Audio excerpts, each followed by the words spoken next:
What's up, Porsche fanatics? Will here with Rennthusiast, my YouTube channel centering on ownership experience of Porsche 911's. In today's video, I'm going to tell you why I recently sold my 2007 Porsche 911 Turbo 6-speed manual.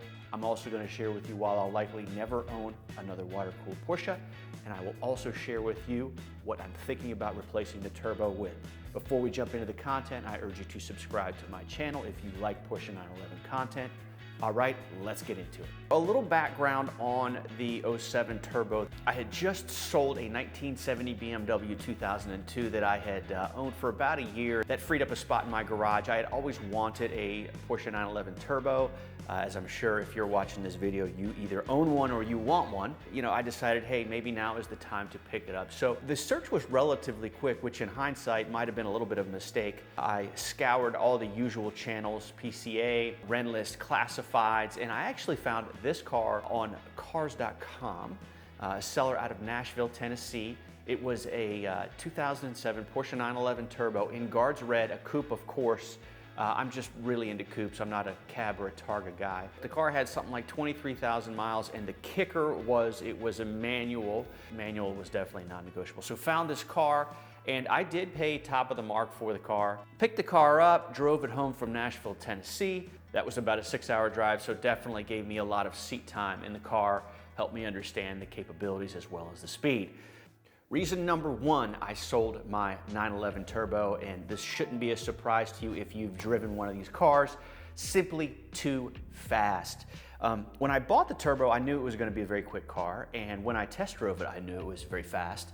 And so that's part of the appeal. Like, you don't buy a 997.1 Turbo expecting it not to be fast. This car had an APR tune on it. I never had the car dynoed, but the seller estimated the horsepower to be right around 550. And when that boost came on, that thing was sick fast. It would pin you to your seat. And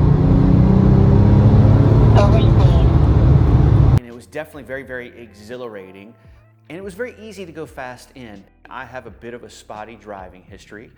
My recent, let's see, April before last, I got an 87 and a 55. So here in North Carolina, I really am kind of on my last leg. So that Turbo really kind of gave me too much temptation to go fast. So, you know, while that's not the only reason I sold it, I mean, it's simply too fast to enjoy responsibly on the street, and I know how I am.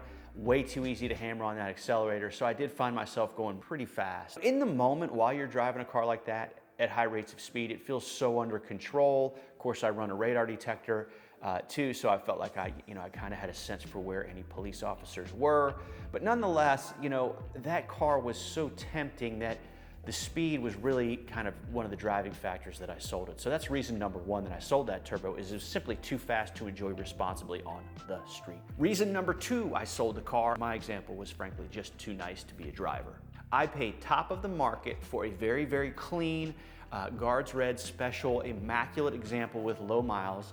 Again, the car had 23,000 miles on it. And so if you've ever owned a car like that, on the one hand, if you're into garage queens and cleaning your cars and staring at your cars, like, that's the kind of car you want to own. For me, I felt like I was already very deep into it financially. This was not an inexpensive car. I didn't want to depreciate it. So because the example was so nice, it really, like, on the one hand, that was very cool. And I think if I held on to the car for a long period of time, I would have actually made money on it. But given that I'm a driver and given that the car was so nice, it almost held me back from being able to enjoy it. So, you know, I felt a little bit trapped in it. I love drivers. So I think that one lesson I've learned as a result of owning this Turbo is that, you know, don't buy another low-mile garage queen. It's just not something that you're gonna enjoy. Reason number three I sold this Turbo, and I'm gonna tell you, this has nothing to do with the car and everything to do with me. I went down the rabbit hole of the internet forum horror stories. So these 997.1 Turbos have that Metzger engine in them. It's reputed to be pretty bulletproof, and so this is what I discovered for the most part during my homework on before I bought the car. But unfortunately, after I bought the car, I started to kind of trip over some things that, not with my example, but that had happened to other owners out there that really kind of started keeping me up at night.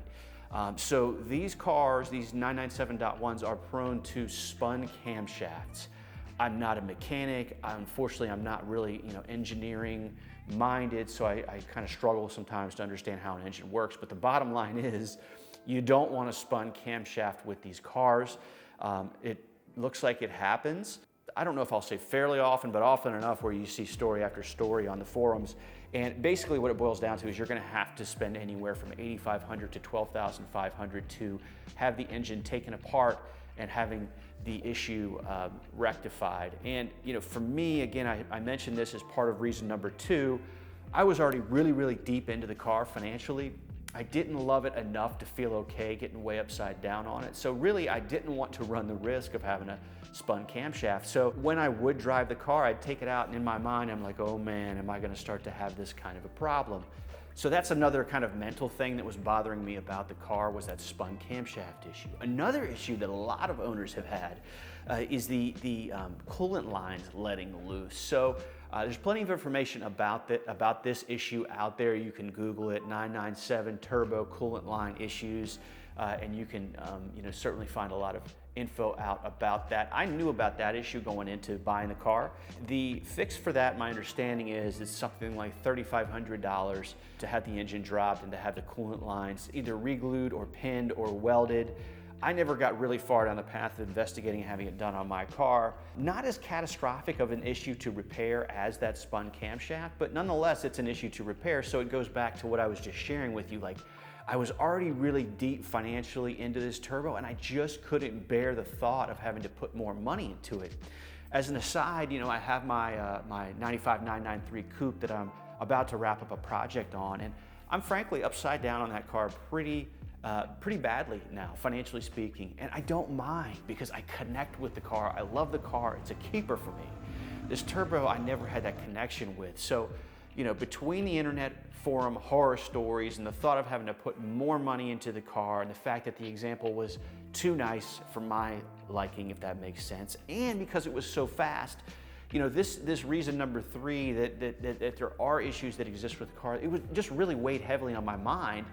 And frankly, it's part of the reason that I sold the car. Reason number 4 I sold my 997.1 turbo is simply that it insulated me too much from the driving experience. The manual transmission is fun to drive. It's a very comfortable car. When I picked it up, I brought it back to North Carolina, drove it for 6 hours straight. And it just is very easy to enjoy on long road trips.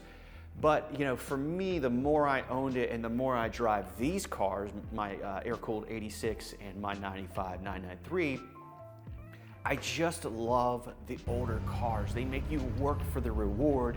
Much more involved driving experience than the modern 911's. And so, as silly as this may sound, part of the reason I sold my turbo was because it insulated me too much. It was too easy to drive.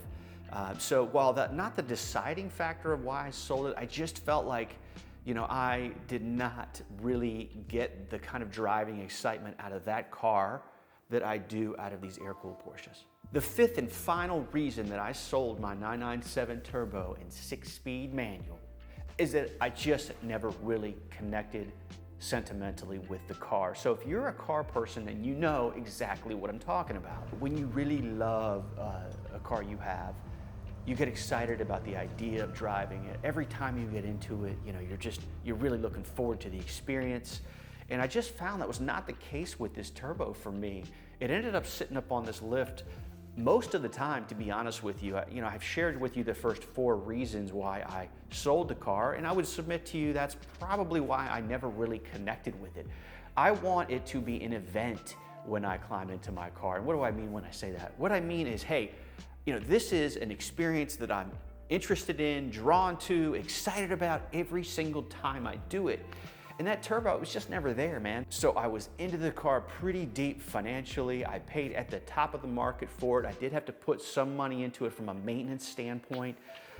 And I feel like if you're gonna be that deep into a car financially, you got to let go of the thought of getting the money back out. And what needs to outweigh that is the bond you have with the car. And I know that's the case with this 86 and my 993. So, you know, this idea that I didn't truly like sentimentally connect with the car isn't like in and of itself the one reason I sold it, but as the fifth reason, it kind of builds on the other four reasons. The bottom line is when the transport truck came to pick up the car, the driver put the car on the trailer, I snapped a picture and I walked inside, and I have not really looked back. You know, it's a beautiful car without question. The turbo is amazing to look at. It's very special. I know that there's a culture of people around the modern 911s that just love them. And the lesson I learned from this is that I am an air-cooled guy through and through.